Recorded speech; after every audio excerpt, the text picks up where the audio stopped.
Welcome to Empowerment Radio. My name is Dr. Friedemann, and I'm so glad that you decided to join me. Empowerment Radio is about giving you the insights, tools, and solutions to address some of the most challenging aspects of our daily lives. So sit back, relax, and empower yourself. Invasive thoughts. You are neutrally observing them. You are trying to just say, well, the thoughts that need to be let go and released because they really don't have any meaning and no deeper message behind, I let go. And I'm gonna shift my mind to something that releases dopamine because it feels good and it makes me feel certainly happy in the moment, so that this is also breaking the loop of anxiety that you usually had with those thoughts. If thoughts are continuously showing up and wanting your attention, with that same neutrality, you are the observer. You don't go right into the judgment. You just observe, you take notes, you reflect. Maybe you work with someone on them. This can be very, very helpful to find someone that can help you to work through it and understand what it really means. And this is one of those things I do with clients very often. Then once you have the interpretation, when you know what it really means, often you actually feel relieved. You feel like, oh my, now I get it. Now I see the opportunity. And now comes step number 4. This is where you need to also take action. If someone tells you, hey, I'm in pain, and you say, oh wow, I can see you're in pain, and you're not really helping, well, at some level, this creates more disconnect.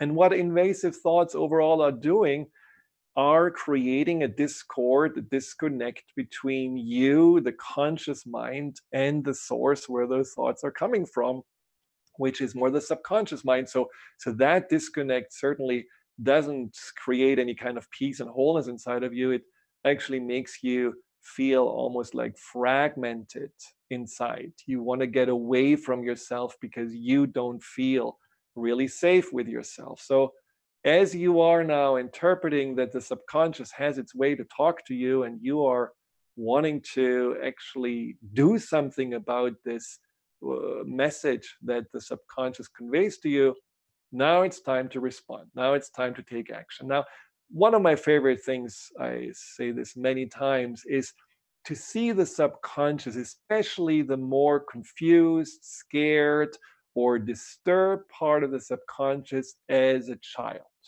A lot of those thoughts and the beliefs behind them, I am not safe, I am powerless, I don't have a choice, I cannot get my needs met, I am not wanted, I don't have the right to exist, I don't really fit in. All of those themes that could be really underneath those invasive thoughts, they have usually an origin in what we experienced during our childhood. So it's completely logical that you can imagine the part of your subconscious that are still holding on to those thoughts and still wanting some attention is a child that needs to be comforted, reassured, talked to. And that is where you can counterbalance, redirect negative thoughts. Now, the importance about this is not a mental, intellectual exercise. A lot of people do it much more, rationally. Here is your negative thought. I would never do this. This doesn't make sense. You're not such a person. Move on. There is no energy behind it. There is no emotion behind it. And the anxiety doesn't really get met with words. The anxiety cannot really be reasoned with. So while you're doing this little debating club up there, your anxiety is still there and is looking at the invasive thought and just wish it would go away. So when you counterbalance, do it from that place of facing the source of your invasive thought as this little mini you that says something like, I feel powerless. Have all these people go away, all these people in the kitchen, get them away because they don't let me be, they don't let me play, they don't let me have freedom. And then you can say, I hear you, I understand. And you don't have to be afraid. I know that I have neglected myself. I know that I haven't spoken up on my behalf. I know that I wasn't the best steward of that more sensitive side in me, and I will do better. And here's what we can do.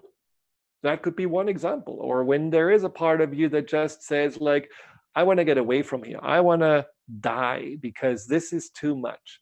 Same thing. Understand that there is a part of you that just feels so overwhelmed, so ignored, so without any joy, that all it wants is just to remove itself from this pressure of this life. And it's not all of you, it's just one little part of you. And that part of you just suffers. And you want to give this part of you attention and say, you're absolutely right. I'm going to take the weekend off. I will not work. And I'm going to do much better to find more joy in life. And maybe this job is not the right job because it does really suck our soul dry. So let's see what we can do to find something different.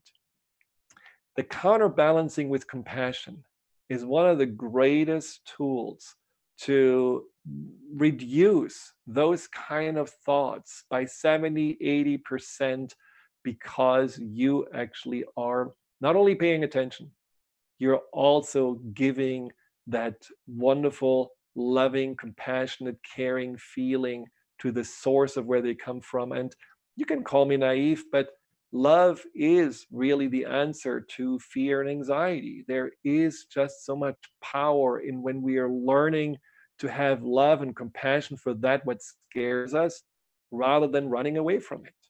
Nothing in your mind needs to scare you. And there's, also the possibility that you want to know more of this part of you that actually brings up those thoughts. And you could even ask, so why are you having this thought? Why are you thinking this? And then you can say what the answer is, and you can ask more questions to go under the theme of what the thought really is representing. So you can have a relationship with the source of those thoughts. And again, just keep in mind, not all thoughts need to be addressed this way. Not all thoughts need to have, a communication. You don't have to have a whole, stadium full of sources that give you different thoughts. No, but those thoughts that they feel that there's a strong energy behind. You feel that there is a meaning that they want to convey. You feel there is something that probably could be useful to create more adjustment and balance in your life. Those thoughts you want to counterbalance. You want to answer its questions. What if? What if I lose my job?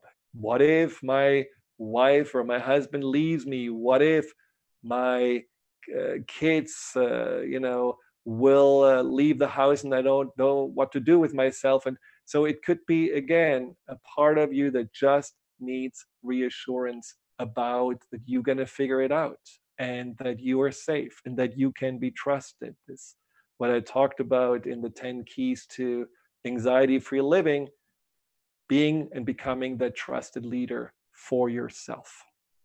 Now, I hope you feel a little reassured that thoughts are not a problem. The problem is what we do with them. The problem is how we interpret them. The problem is that we don't really have the patience to just sit with them and to either let them go or to really understand more what they mean. What you need is, besides this trust in yourself, the trust that whatever thoughts are coming up, they are either completely random, very normal, just a little burping of your mind, nothing to worry about, or if they have a meaning, it's not a harmful meaning, it's not a sign that you are a bad person or you cannot be trusted. If you approach this with curiosity, with compassion, and ultimately with that belief that your mind is on your side and your mind is here to help you and sometimes maybe even save you from yourself because you had been too distracted and too much on autopilot and too little inside of you, paying too little attention to your needs, then those invasive thoughts will no longer be called invasive.